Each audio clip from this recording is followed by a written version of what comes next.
Sa gitna ng digmaan ng isip at damdamin, naroon ako. Pagod, sugatan, hindi na kaya pang labanan ang hangin. Mga sigaw sa mundo ay para bang kidlat.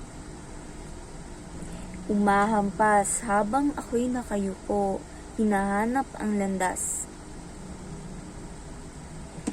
Itinataas ko ang puti kong watawat, hindi dahil ako'y mahina o duwag, kundi dahil sa laban na ito, ang puso ko'y wasak. Hindi na kaya pang lumaban. Sinubukan kong manindigan sa salungat. Ngunit bawat paghakbang ay para bang patibong. Lahat ay salabat. Pinaglaban ko. Pinaglaban ko ang tama, pinasan ko ang mali, ngunit sa dulo, ako'y naiwang basang sisiw sa ulan ng salapi. Hindi kahinaan ng magparaya, hindi pagkatalo ang pagpapaubaya.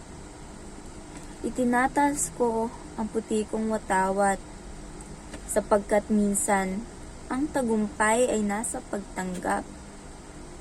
Ang laban ay hindi laging sinisigaw. Minsan, ito'y tahimik na paglayo sa saklaw. Minsan, ang pagtalikod ay hindi pag-antas sa laban, kundi pagyakap sa kapayapaang matagal nang inaasam. Hindi ko kailangan ng espada o kalasag, sapagkat itinataas ko ang watawat, tanda ng aking pagligtas. Hindi sa kanila, kundi sa aking sarili.